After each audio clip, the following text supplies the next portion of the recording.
I had an unexplainable experience this summer. It took me many months to tell anyone about it. In an odd way, it felt like my brain was working hard to classify it as normal, and only open close reflection did I realize how bizarre it was. My husband and I were visiting friends in Portland, and they took us to the Japanese garden, one of our favourite spots. The garden has a bonsai exhibit that's a short gravel path lined with bonsai on either side. Each tree sits on a pedestal and has a placard listing its name and age. I love bonsai, so I was excited to check out the trees. About halfway down the path, I looked up to see where my husband had gotten to. I immediately spotted a little boy crouched on one of the pillars where a tree should have been. He was smiling at me and holding a rubber ball. The ball was white with a green and blue pattern of stars and lines on it. I can still see it clearly in my mind's eye.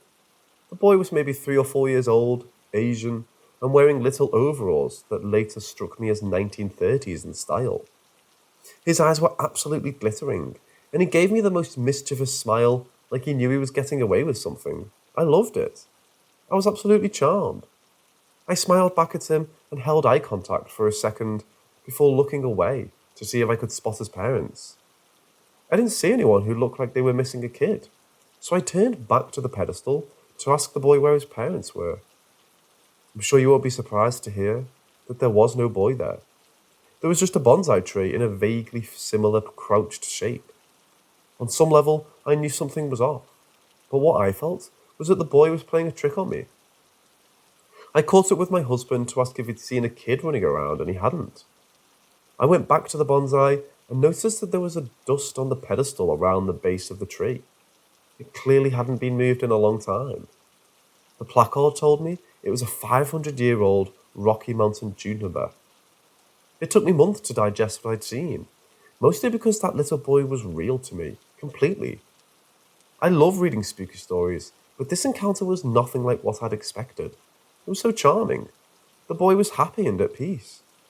I felt like he was playing a game with me.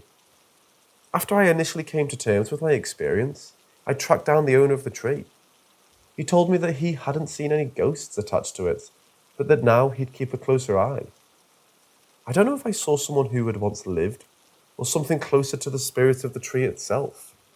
I do know I wasn't afraid, and I have no doubt about what I'd seen.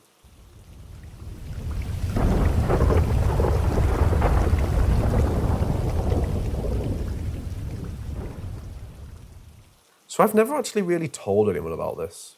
The only one I've told about this experience is my girlfriend and a few close friends, but that's it. I figured I'd reach out to Paranormal Reddit to get your guys' thoughts on what might have been going on and if it was just all in my head. This was all back in 2016.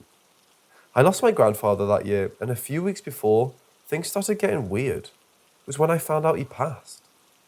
He lived in Germany and I live in the States, so his ashes had to be transported to our house. They stayed in my grandma's room. Keep in mind, her room was downstairs, while the other 3 rooms were upstairs. The first paranormal experience was when I was home alone. The door to my grandma's room was open. I was downstairs on the couch when the door shut randomly and with what seemed like abnormal strength. It freaked me the fuck out, less to say. But that wasn't the only thing that has happened when I was home alone. I remember being home alone downstairs and hearing footsteps upstairs. However, these were all mild occurrences compared to the one that's still imprinted on my mind. I had a rough day at school and stayed up rather late, trying to reflect and process my day. It was around 2 or 3 a.m., and I finally got out of bed to brush my teeth. Now, the structure of my house is important. My room was down a narrow hallway. My mum's room was directly across, but the view of it is obstructed by a block of the wall, so it was almost like a zigzag floor. This long piece of the wall is important. I'm sorry if it's difficult to understand. It's honestly a strange architectural choice that it's hard to describe. Anyways, on this night, I could faintly see around the house, since the moonlight shone through these large windows we had near the ceiling. I remember going to brush my teeth when I saw this sickly, skinny-looking figure staring at me behind the block that obstructed the view to my mom's room. It was leaning against a piece of wall, and I could only see half of its body. The figure had what seemed to be a grey skin and had no hair whatsoever. It wasn't wearing any clothes. It also looked like it was smiling at me and had teeth, as far as I remember. It was this terrifying smile that didn't reach its eyes. The eyes showed no emotion, but the smile was wide and didn't falter. I also very distinctly remember it waving at me slightly. I ran back to my room as quickly as I could and shut the door. I remember hiding under the covers for what seemed like hours.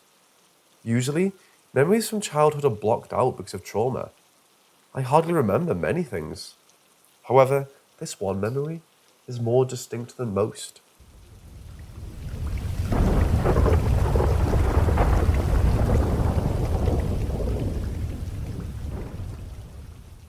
I'm one of those people who eats, sleeps, and breathes horror. I love macabre ghost stories and especially historic locations known for their paranormal activity. I've only just begun my journey of staying at as many haunted hotels as possible, but this experience was different than the few I've had thus far. It wasn't my first, and although I have this deep sense of dread as I say it, it certainly won't be my last. My husband, who's on the rocks about most things paranormal and thinks I'm an absolute psychopath, respects and accepts my passion. To celebrate my 28th birthday, he let me know a week before the date that we would be travelling somewhere and staying there for 2 nights as a surprise. I had a feeling deep in my gut that we would be driving to Austin to stay at the Driscoll Hotel. With that in mind, I packed up my bags and made sure to include my camcorder and my tripod, just in case. The weeks slowly crawled by, but we finally found ourselves on the road headed down I-10. And once we hit Interstate 71, I knew we were headed to Austin. Once we made it to the city and we turned into Brazel Street, the rest was history. We had officially arrived to the infamous Driscoll Hotel.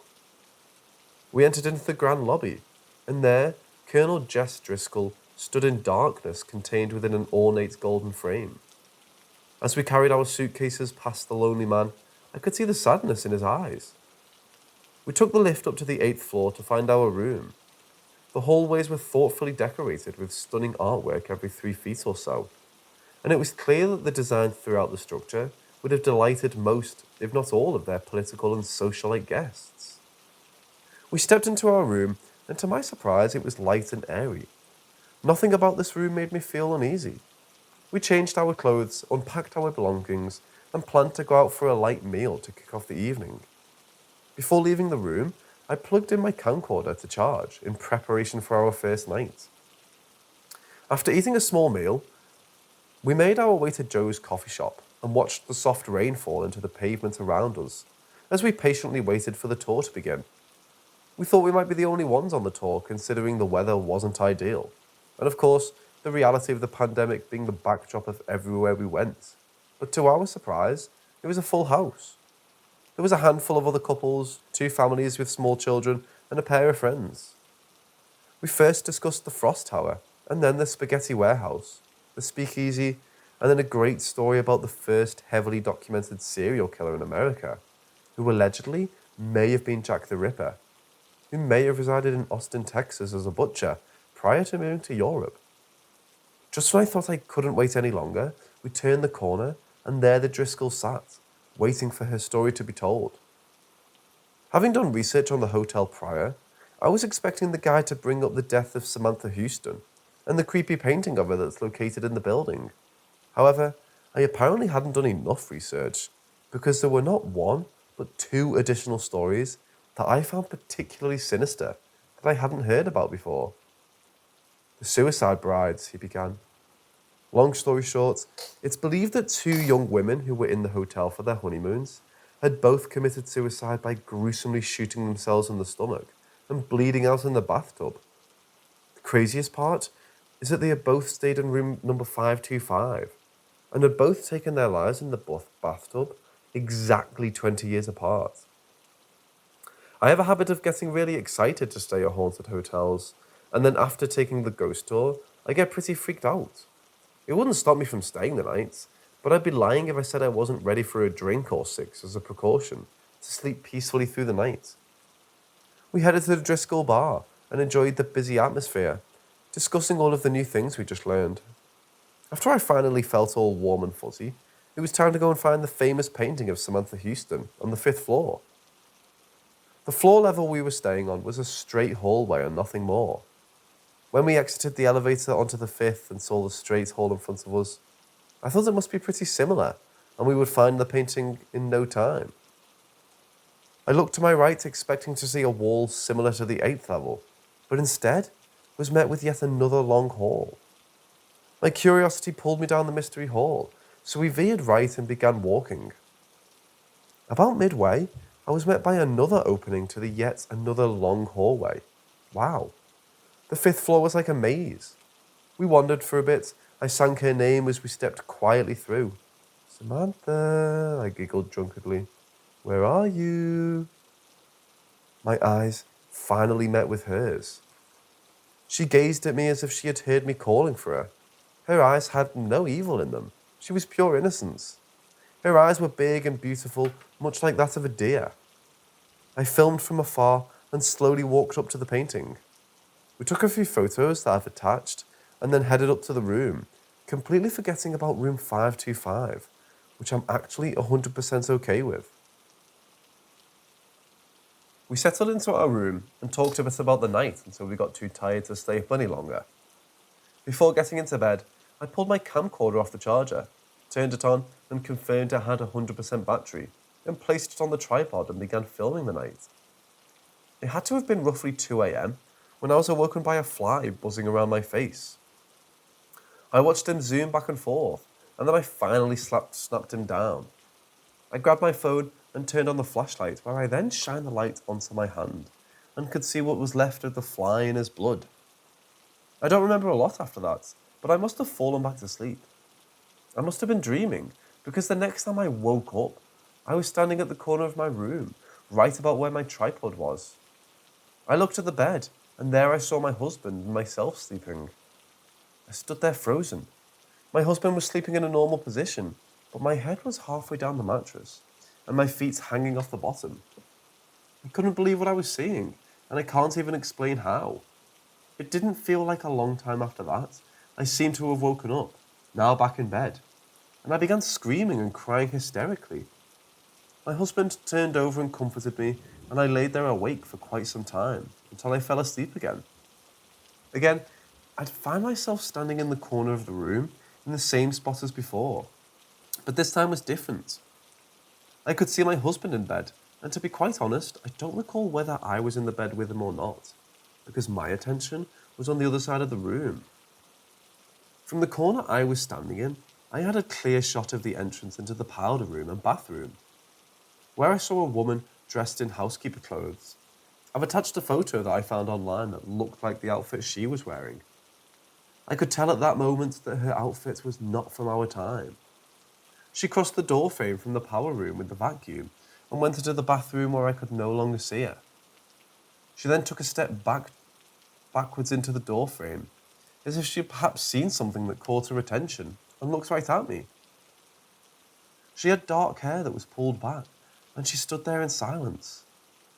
She was clearly there right in front of my eyes, but she had this washed-out presence about her. She wasn't bright, just illuminating some form of dim bluish low light that looked like she was fading. The exchange of looks had me feeling as though I was the one who was watching her, and she then carried on with her duties out of my sight. Finally, it was daylight the next time I woke up. Despite feeling as though I was hit by a bus and got absolutely no rest, I had never been so excited for morning, and the first thing I did was turn over to my husband, exhausted. I started by explaining the weird fly that woke me, and then proceeded to ask if he remembered me waking him up, crying. He said that he was 100% sure that he had not been woken up, nor did he hear me crying or screaming. After that, I realised maybe I had been dreaming when I thought I was awake. I was completely lost in my own reality. I then remembered that I had been recording the whole night, and I rushed to the camcorder and pulled it off the tripod to review the footage. Upon powering on the camcorder, I was greeted with a message, "Corrupt file." I was in disbelief about the events that took place the night before, and now I would never know if I had potentially caught something on video. I saw no blood anywhere, or any remains of the fly, and no evidence of the events that took place. I was defeated and terrified that I had to stay at this hotel for another night. The close of this story is this. I didn't record the second night because I felt as though maybe that provoked whatever I experienced the night prior. After more drinking and lots of lights on, I managed to sleep on night 2 with no disturbances. When we returned home, I was having trouble sleeping for about 4 days because I kept having this feeling I was being watched. It finally shook off in time, and I'm recharged and ready to go and check out another haunted location. But this was definitely something that I didn't expect. I will never forget.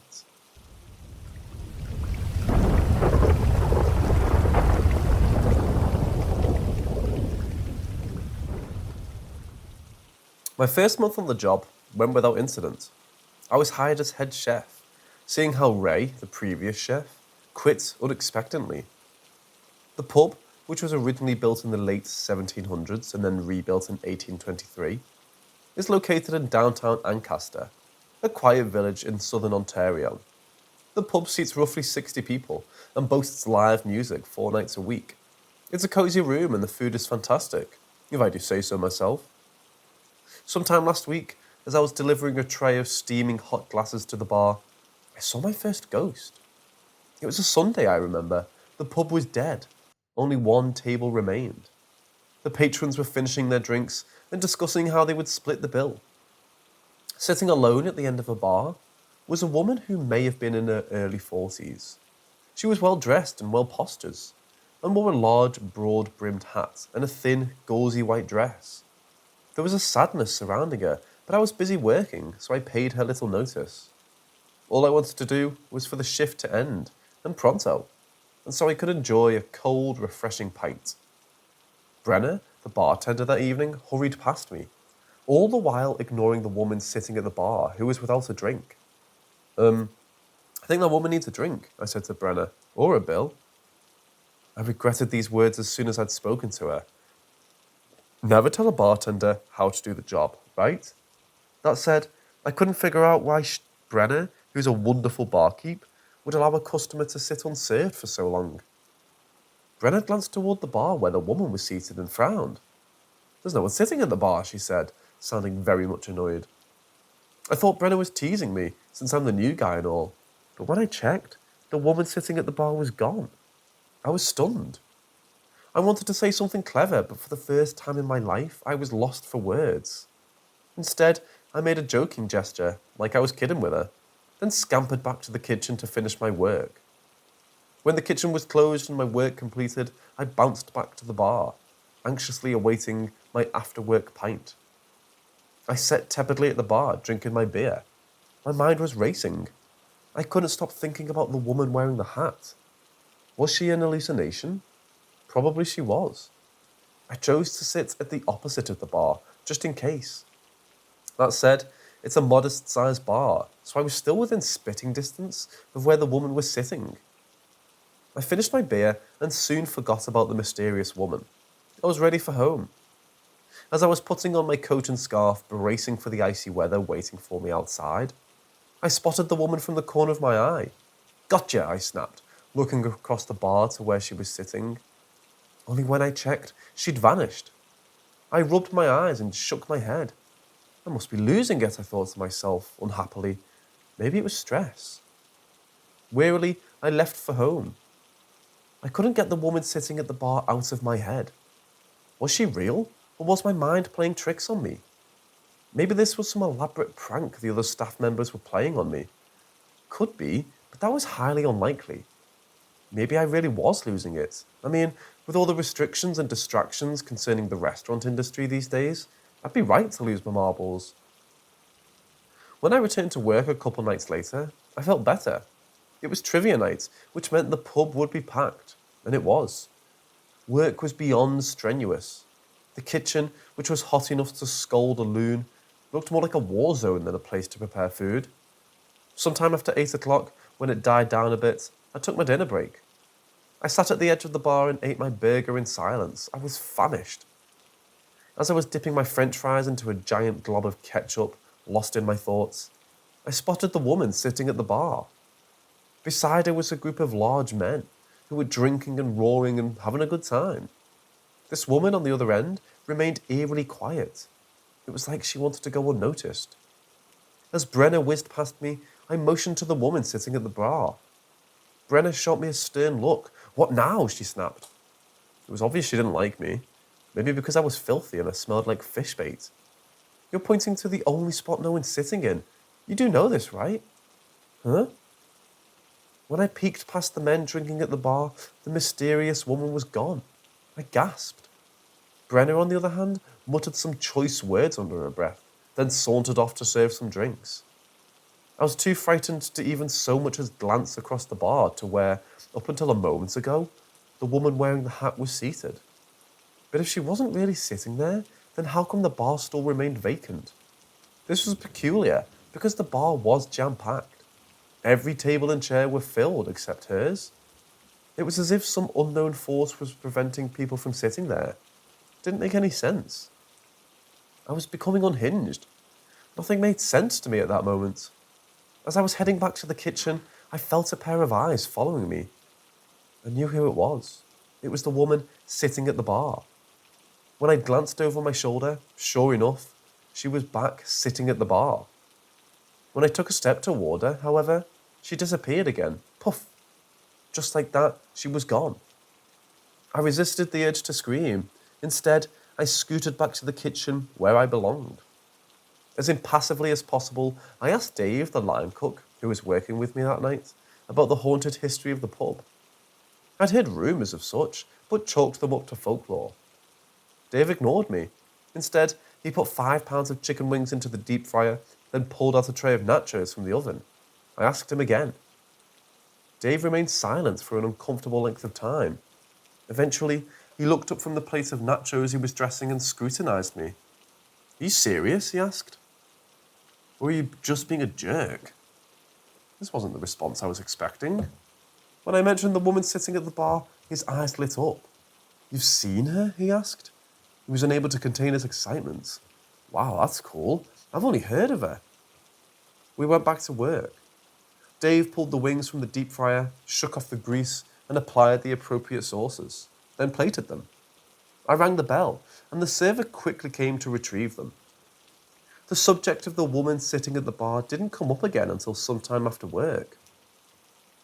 Sitting at the table closest to the bar, I bought Dave an after-work pint, to which he guzzled down with glee. Afterward, I ordered us another round. I wanted to loosen his lips. She was sitting right there, I pointed to the stool at the end of the bar, next to the warmly decorated fireplace with the rose-coloured stockings hanging from the mantel. Dave peeked over my shoulder. He smiled nervously, then he leaned in close to me and whispered, "Have you ever been to the basement?" I shook my head. The basement is where we store kegs and random cleaning supplies, but mostly it's where junk goes to die. The next round of drinks arrived. We cheersed. Dave took a generous gulp, wiped his mouth on the sleeve of his Metallica shirt, and then looked me dead in the eyes. "The pub is definitely haunted," he said, just above a whisper. "It has been for as long as anyone can remember. Personally, I haven't seen any ghosts, but Ray told me some stories. Creepy stories, which included this lady you're describing. Ray hated this place, especially the basement. Probably why he quit." Dave paused to drink. "Do you know the history of this pub? This town, in fact?" I didn't. The town of Ancaster is old. Well, old for this part of the world.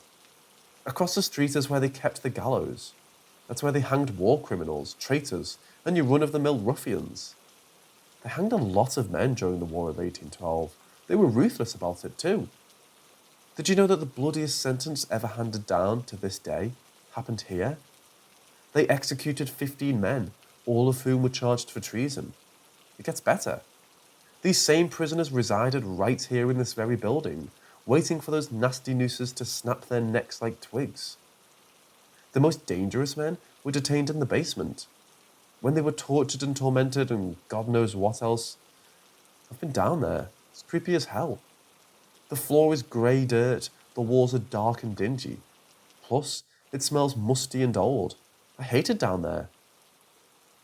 Dave's words filled me with dread.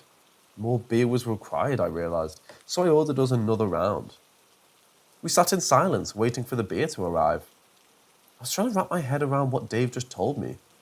I honestly knew nothing of this town's twisted past. It was around this time that I spotted the woman sitting at the end of the bar, only now she was facing me. My stomach filled with butterflies. Fear was creeping into my body like an unwanted guest. The beer arrived, we drank, and then Dave continued where he'd left off, and I did my best to ignore the apparition staring at me. There must be a record somewhere that shows the total number of prisoners executed here, Dave said, in between sips of beer. Whatever it is, I'm sure it's a hell of a lot. Maybe that's why this place is haunted. I pondered this for a moment. Up until a few days ago, the idea of ghosts being real seemed ludicrous. I've made fun of people for believing such hogwash.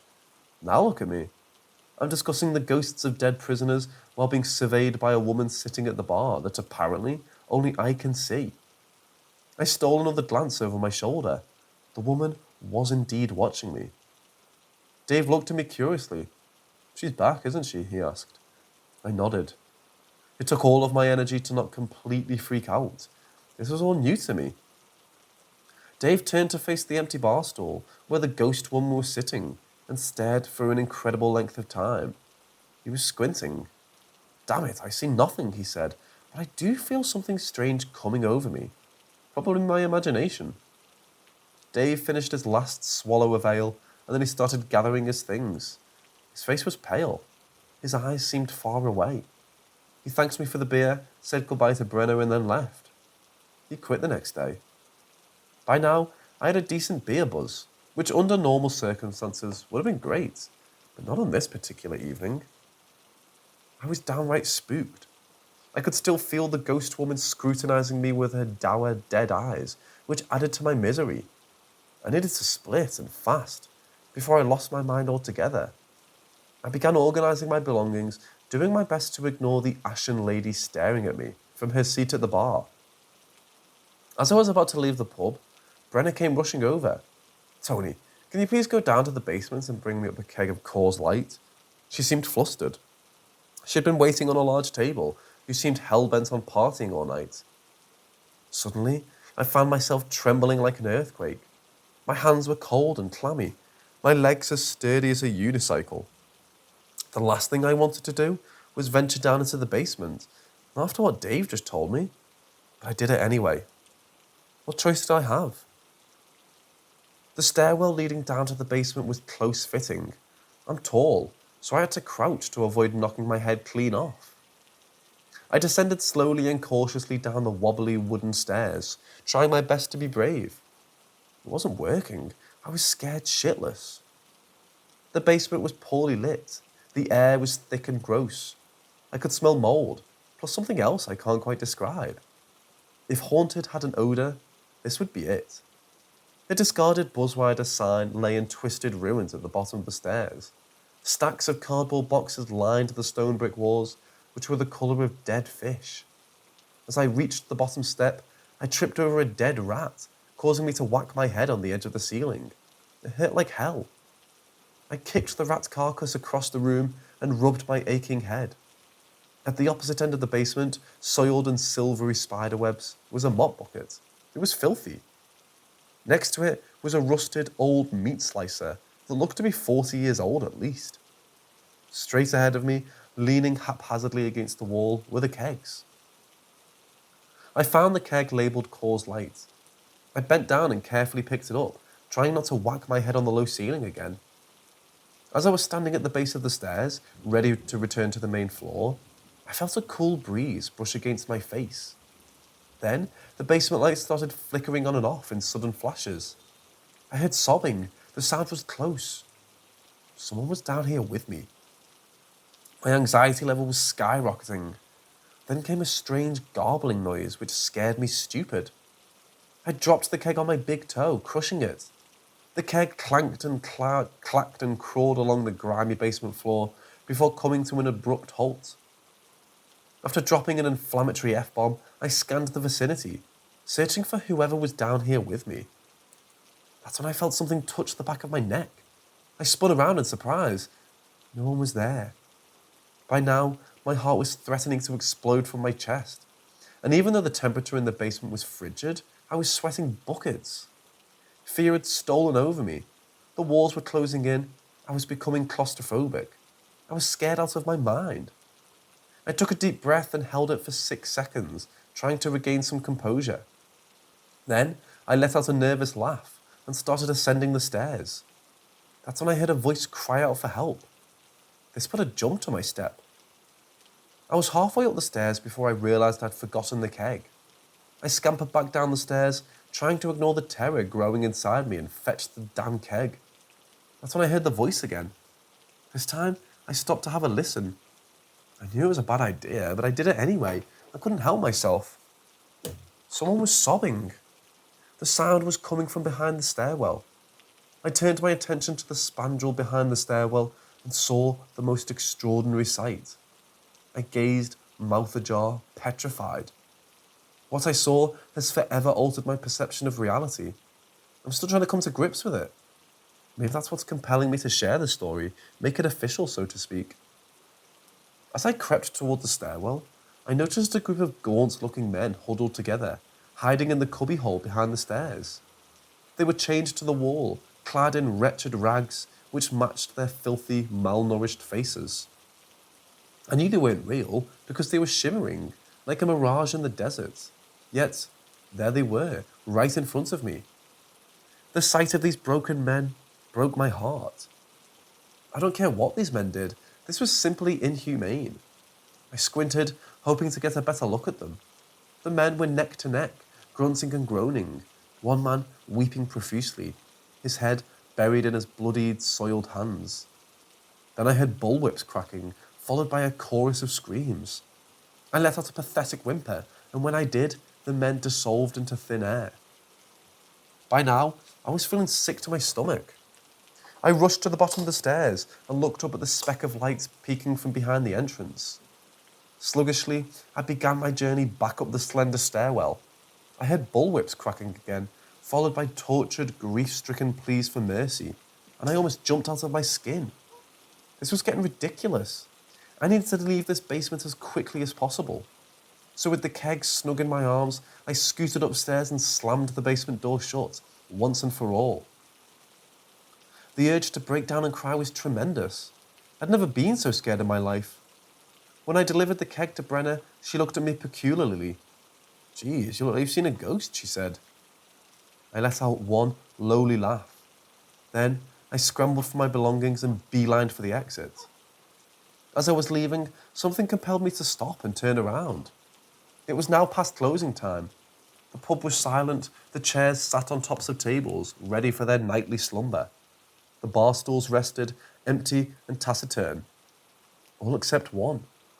The woman sitting at the bar reappeared. She was looking straight at me, the corners of her lips raised in what could have been a smile. For a moment, I simply regarded her, her auburn hair spilled from her eloquent straw hat, her eyes like black pearls. I waved goodbye to her as I left and collapsed onto my bed the moment I got home. I slept like the dead. The following morning, I sent this email to Rachel, the owner of the Coach and Lantern. Dear Rachel, although my time at the Coach and Lantern has been short-lived, it's been both enjoyable and educational. You run a fine pub. That said, I hereby give you my 2 weeks' notice. Although I'm grateful for the opportunity you've provided me, I feel it's time for a career change. I want to write horror stories. Yes, it's time I write about ghosts and haunted houses and evil spirits and such. Sounds like fun, right?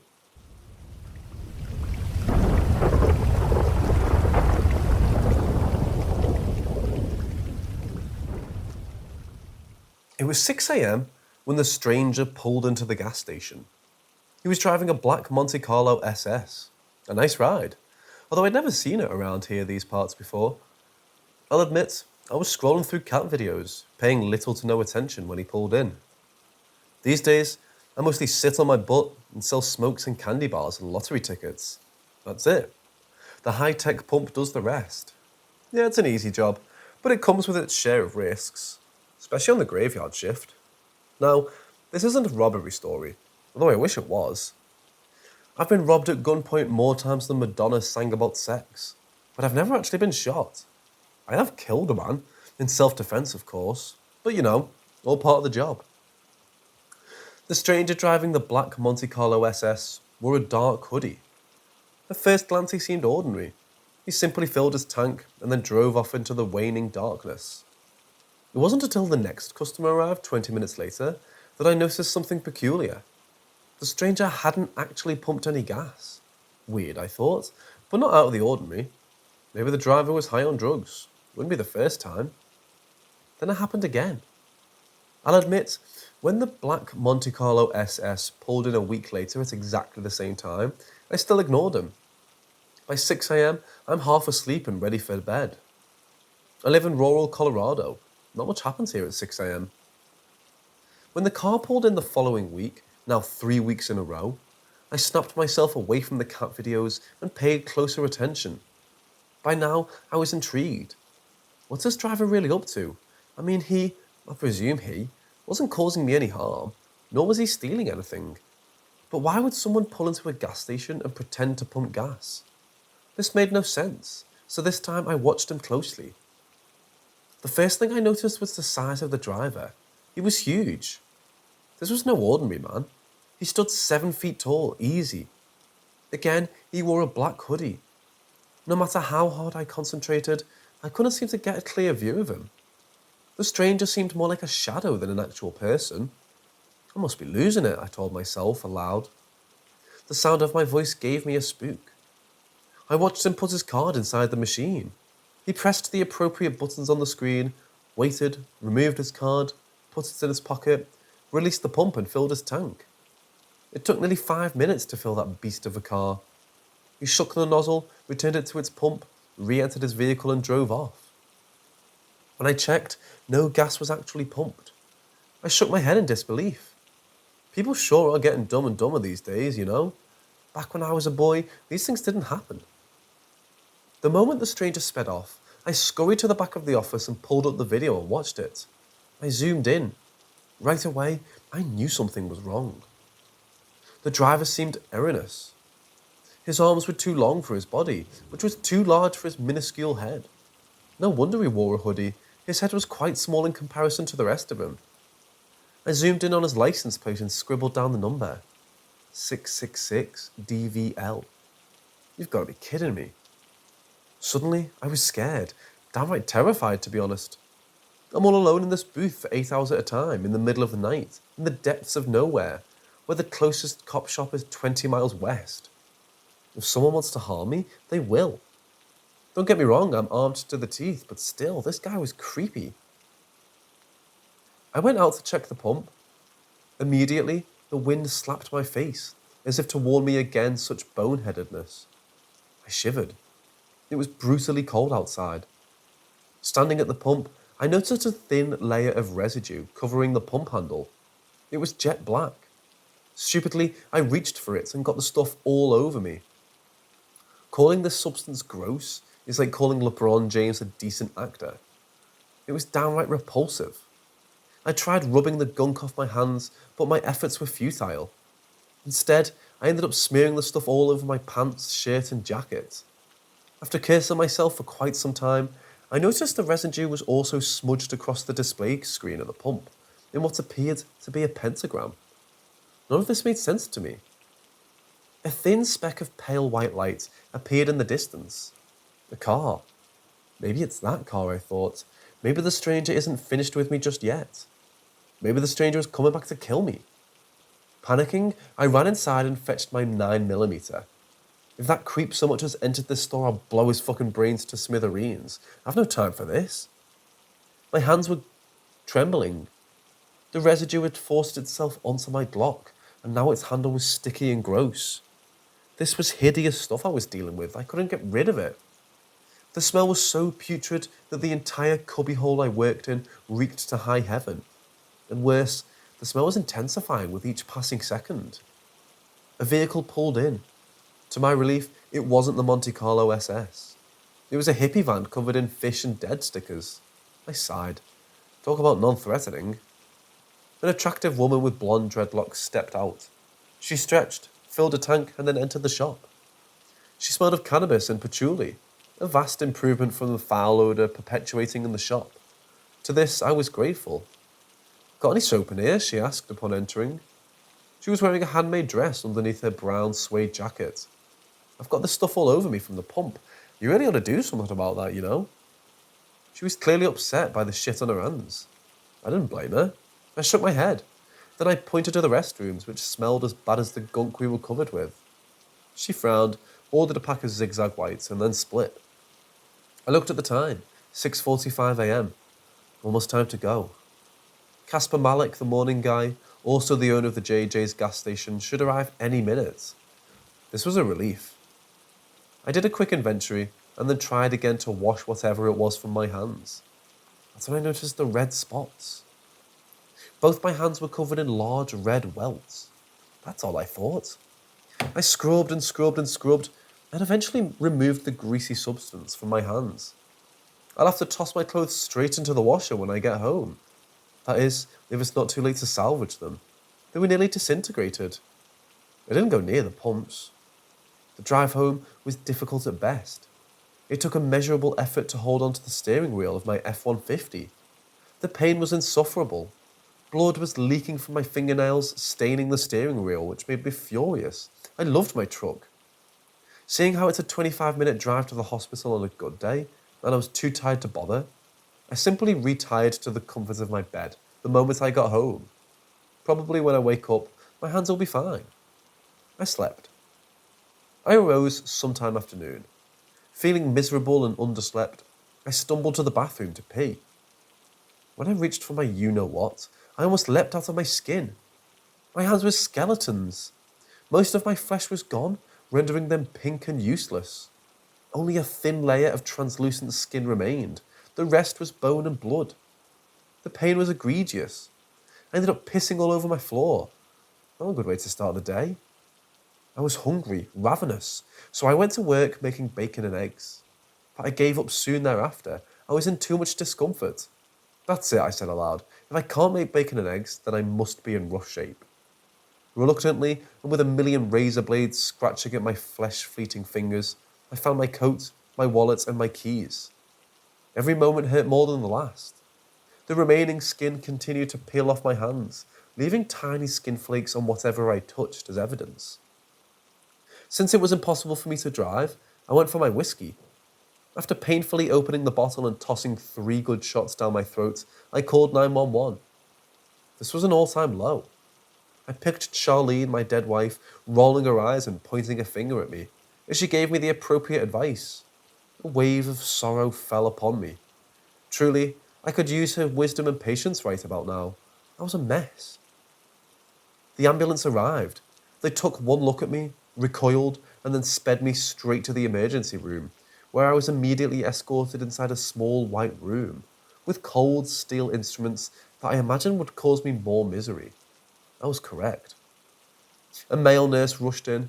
He put some cream on my disparaged hands and then applied a bandage. I screamed during the entire process. More nurses arrived. They dressed in what looked to me like spacesuits. I felt like a leaper. Maybe I was one. By the time a qualified doctor was able to see me, I had no skin left on either of my hands. I couldn't stop screaming. After being poked and prodded, tested and tormented, I passed out.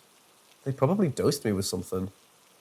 I woke up sometime later in a hospital bed, wearing nothing but a skimpy blue gown. Both my hands were missing. This must be a mistake, I'd heard myself in a fit of panic. I flailed around, flapping my arms like a bird, trying to move my non-existent hand like an idiot. This, of course, did not return my hands, even though they still felt attached. This was a terrible and peculiar sensation, to say the least. Reluctantly, I stared at my mutated body in shock and belief. My hands were nothing more than 2 bloody stumps. My arms were inflamed and constantly itchy. The pain was unbearable. I started shrieking and convulsing and going into shock. They gave me drugs which worked to calm my mind, but I was still upset, as you can imagine. There goes my employment, I remember thinking. Then a more serious question arose. How the heck can I masturbate without my hands? Stupid question, I know, but still. If you were in my shoes, maybe you'd understand. After answering a plethora of questions by doctors and police officers alike, all of which I had no answer to, because I refused to speak of the stranger driving the Monte Carlo, I was released and was told to see a specialist the following day. As I was leaving the hospital, I bumped into the hippie chick. Both of her hands were bloody stumps. I was staring at my shoes as we passed. When she saw me, she freaked out and started shouting accusations at me. Blood was dripping from her bandages. I couldn't leave soon enough. 2 weeks have passed. The specialist prescribed strong painkillers, which don't work, and set up a series of in-home appointments, which have proven to be useless. I'm a shell of my former self. I no longer have a job, of course, but that's only a side note. Both my arms are gone. Worse, whatever I'm infected with is spreading faster than a bad idea. Soon, I'm told, it'll attack my neck and shoulders, along with my heart and lungs and other vital organs, and there'll be nothing left of me. I'm dissolving. I sure hope I die fast, because I'm in constant agony. I need 24-hour supervision, and my money is dwindling faster than you can say flesh-eating disease. You may have seen my story on the news. They've dubbed me the Incredible Shrinking Man. Cute, I know. I wish the press would leave me be, but you know what they say about wishes. I've received little to no encouragement from any of the doctors or specialists, but I have been trained to run my computer solely by the sound of my voice. That's how I'm dictating this story. What a time to be alive, right? Doesn't matter really, because they'll be moving me into an isolated government facility by the end of the week. You want to administer a series of tests on me. Lucky me, right?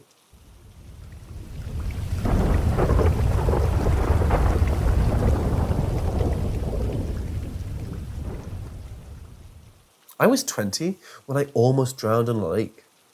I was with my college buddies when it happened. Stupidly, we overloaded Joe's small fishing boat with supplies, and the boat capsized. But something else happened on the lake that day which I've never spoken of. The monster living at the bottom of the lake tried to kill me. 25 years later, it's calling out to me again. We were up north when it happened. When I say up north, I'm talking 600 miles north of Toronto. So yeah, north. Me and Daniel were visiting our buddy Joe and his girlfriend Trina up in Kapuskasing that summer. We were looking to catch us some walleye and lake sturgeon and have ourselves a good time doing so. We spent the afternoon fishing along the Kapuskasing River with mild to adequate success. Joe knew of a secret camping spot out in a shiny lake where the fish were always biting. He convinced us to go. It's an hour drive further up north, he said, in the middle of Nowheresville. This was a new world for me and Daniel. We've never been this far north, and we were as green as the moss which seemed to be growing on everything we touched. We needed Joe's aluminium fishing boat to transport us to the small islet. Needless to say, we overpacked the boat. We had 3 tents, 2 acoustic cars, 2 coolers full of food, 4 cases of beer, fold-up chairs, and a plethora of fishing paraphernalia, not to mention bug spray, strong weed, and plenty of smokes. From all accounts, it started off as a fun weekend. We partied and jammed on the guitars and sang drunkenly all night long, blanketed by the stars in the endless northern sky. When it was fully dark, we sat transfixed around the campfire while Joe regaled us of scary stories regarding the monster living at the bottom of the lake. These stories, it said, go back many generations. The monster, Joe told us, under the waning light of the crescent moon, has habituated at this lake for eons, long before any settlers dared to occupy this frigid northerly land. Sometimes the monster gets hungry. That's when people go missing. Every year, some poor fisherman goes missing at this lake, and no body is ever found. This is why the locals rarely, if ever, fish here. The lake may be small, Joe said, but it's deep. I thought he was telling tall tales, you know? Little did I know. The following day, after enjoying a delicious dinner of smoked pickerel, fried potatoes and corn, Joe decided it was time to pack up the boat and head home before it gets dark. Once again, the boat was bogged down with our supplies. We all knew it was dangerous, but we did it anyway. To make matters worse, nobody knew where we were. This was the 90s, before smartphones, so it wasn't uncommon for people to disappear on fishing trips. Just ask Bill Barilko. We'd only spotted one other boater on the lake that day, a fisherman, And that was early in the morning. As far as we knew, we had this body of water to ourselves. It was after 7 p.m. by the time we set our sad little vessel back into the water. Soon, the sun would set and things would go wonky. I remember it clearly. Joe and Trina were situated at the back of the boat. Joe was struggling to guide the vessel across the bumpy lake. The boat wanted none of it. We were constantly being knocked back and forth as if on a wooden roller coaster. And I could tell Joe was nervous, from something I'd never seen before. Daniel sat at the bow. His job was to monitor the water level getting into the boat. It was an important job. He was in full panic mode from the get-go. We should never have put so much stuff in the boat, he complained over and over, while spooning the water out on the boat. Of course, he was correct. But we were young, carefree, and hopelessly naive. The lake was furious. Whitecaps rolled angrily across the entire bowl of water. Water was seeping into the boat at an alarming rate. I was sitting in the middle of the boat, doing nothing of value, watching as the anxiety on Daniel's face intensified. We were now in the middle of the lake. The water was a foot deep inside the boat, and the lake continued to pound us into submission. To make matters worse, only a speckle of sunlight remained. Time, as they say, was of the essence. Joe boated us laboriously across the water as best he could. Our vessel was teetering dangerously low due to our negligence, and the whitecaps continued to submerge the boat. Daniel was having a panic attack. I'll never forget the look of pure, unadulterated terror on his long, pale face, that final moment before we sank the boat. "Joe," he said, "Joe, help!" Those were his final words. His eyes were big and round and full of fear.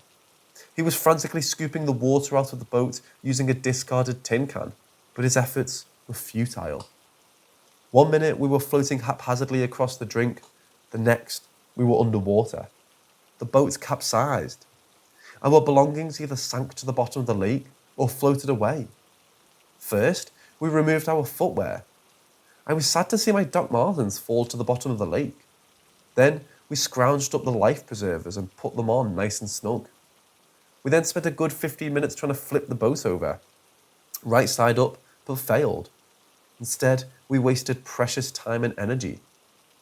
Daniel, who was more scared than anyone I'd ever seen up to then, was quickly becoming unnerved. It was sad to see. Trina, on the other hand, swam Olympian style across the lake and reached the shore 20 minutes later. Joe trailed close behind her.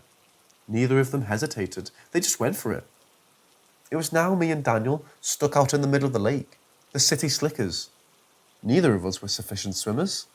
Daniel was going into shock. "Just swim," I told him. I was trying to sound brave. Truth is, I can't swim to save my life. I never could. But with the life jacket on, I was willing to at least give it a shot. I could see Joe and Trina waving to us from the shore, but barely. The sun was sinking fast. In 20 minutes or so, we'll be covered in a shroud of darkness. Then what? I feared the worst. I swam. I swam like my life depended on it. If Trina and Joe can do it, I can too. Yeah, I'm a lousy swimmer, but I swam, goddammit, I swam. At some point, I looked behind me to check on Daniel, and to my horror, he was swimming backstroke, going the wrong way. "Dan," I called out, "you're going the wrong way." He didn't hear me. I was growing weak and weary. My arms and legs were dead tired. I was frightfully cold. My time was coming to an end. I realized this joylessly. I strained to see the speck of land off in the distance, where Trina and Joe were waiting for us. Soon, the shore would disappear completely, and they would too. Something nudged my foot. Must be a fish, I told myself, a big one. I shook my leg, hoping to shoo it away. Then it happened again, only more forcibly. I started kicking my legs, looking to scare off whatever it was. It didn't work. Suddenly, I was scared. Something was underneath me. Something big. It latched onto my leg. It didn't let go. It forced me underwater. Frantically, I fought to free myself from whatever it was. I had no idea what was happening. Moments later, I come up coughing and wheezing, gasping for air. By this point, I was out of my mind, terrified. "Dan!" I shouted. My voice sank like a stone. "Dan, you're going the wrong way." I swam to him, which took all my strength to do so. He was crying. Something snatched my foot again, something brittle like sandpaper. My leg was getting torn to shreds. The pain was uncompromising. What the hell is that? I asked through chattering teeth. The look stamped across Daniel's face said everything I needed to know. He'd felt it too. There's something down there, I said. We gotta keep moving. We swam, but unfortunately the lake was non-compliant and our efforts were futile.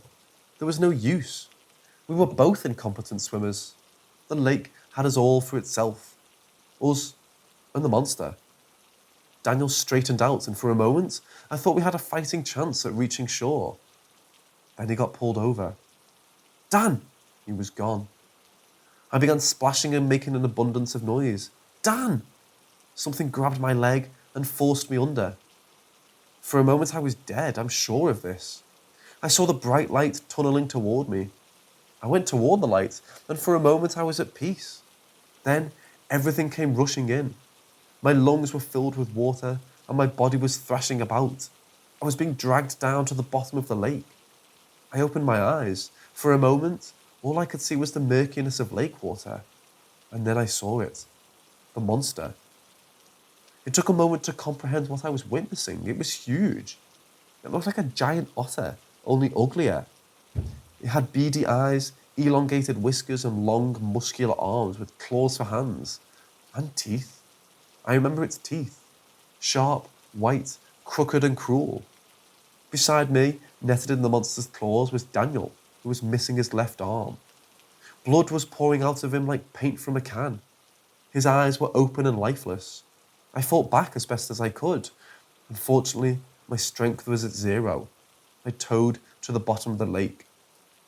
The monster, easily twice my size and weight, had me in a bear hug.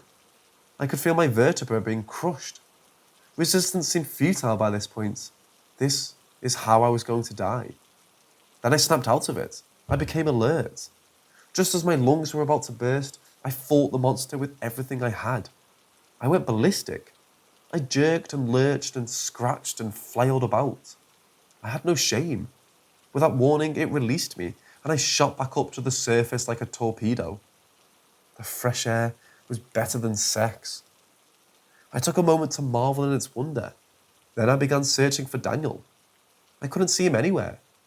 By this point, I'm still struggling to catch my breath. Plus, I'm terrified at whatever is at the bottom of the lake. I was expecting to be hauled back down at any moment. My life jacket was torn to shreds, rendering it impotent. And I was going to drown. Then I heard a noise and my heart almost explodes.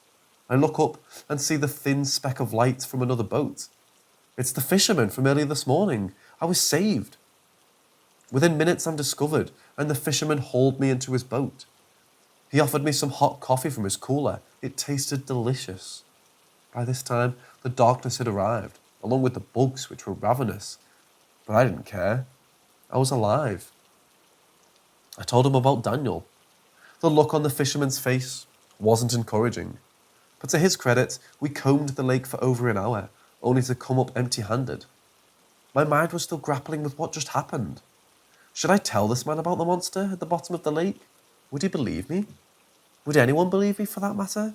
Or would they think I'm crazy? Ultimately, I didn't mention the monster. I mean, who would? It's been many years since the summer on the lake, and I haven't spoken about this to a single soul. Although we did manage to fish my acoustic guitar from the lake, it never played the same since. Daniel's body was never found. He never did get the chance at finishing med school and becoming a family doctor, as was his plan. It was tragic. As you can imagine, his family was overwhelmed with grief. Recently, I received an email from Joe. He wants me to visit him and Gina up in Casing. It's been too long. Joe, who still loves the great outdoors, is as jaunty as ever. We should go camping at the lake, Joe said in his email. We'll take the kids and the guitars and the fishing rods, and we'll have ourselves a blast. Catch us some dinner while we're at it. Reluctantly, I agreed. As I venture up the attic of Ontario, I'm reminded again of the monster at the bottom of the lake. I hadn't thought about that lake-bound beast in many years, except in my dreams. Only in my dreams I always end up as monster food. Now, I can't get the water ogre out of my mind. There's a monster living at the bottom of the lake, the locals say, but of course it can't be real. I'm a fully grown adult now. I don't believe in such folklore. This is my mantra.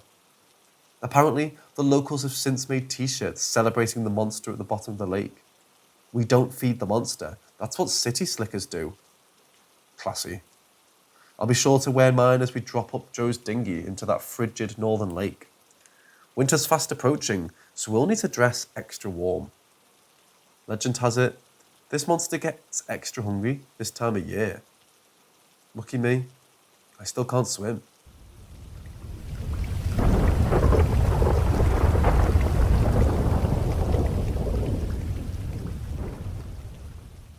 So a few years ago, I worked in a military prison.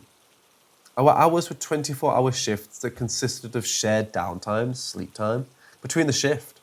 One half stays awake, the other half sleeps, and switches halfway through the night.